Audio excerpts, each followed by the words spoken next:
உங்களுக்கு தெரிந்த ஒன்று உங்கள் பிள்ளைக்கு தெரியாமல் இருக்கிற பட்சத்தில் அவனுக்கு அது தெரியவில்லை என்பதற்காக அவருக்கு அறிவில்லை என்ற அர்த்தமாகாது. அவன் விளையாட்டு வீரனாக இருக்கலாம், கவிதை வரலாம், கணக்கு வரலாம், வேற ஒரு டெக்னாலஜி சம்பந்தப்பட்ட புத்திசாலித்தனம் அவர்களிடம் இருக்கலாம். அதை கண்டறிவதற்கான வாய்ப்பு இருக்கலாம். வரும்போது கலெக்டர் எங்கிட்ட ஒரு பேம்ப்ளெட் இந்த புக்கு கொடுத்தார்.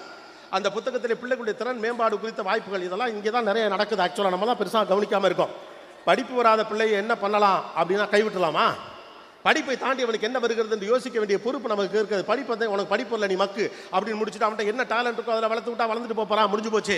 அப்படி தானே? படிப்புங்கிறது புத்தகத்தில் மட்டும் இல்லை, புத்தகத்தை தாண்டி பல்வேறு விதமான படிப்பு இருக்குது.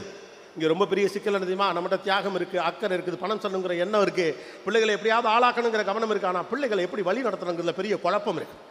உலகத்திலேயே அதிக மக்கள் தொகை வைத்திருக்கக்கூடிய ஒரு தேசத்தின் பெரும் பிரச்சனை என்ன தெரியுமா? பிள்ளைகளை எப்படி வழி நடத்துறது அப்படிங்கிறது தான். இந்த திறமை என்பது இரு பக்கமும் கூர்மையான ஒரு ஆயுதம். சரியாக பயன்படுத்தவில்லை என்றால் இது வேறு பக்கத்திலே திரும்பும். நீங்கள் உங்கள் பிள்ளைகளுக்காக என்ன விட்டு செல்ல போகிறீர்கள் என்பதில் கவனமாக இருங்கள். உங்கள் பிள்ளைகளுக்கு வீடுகள்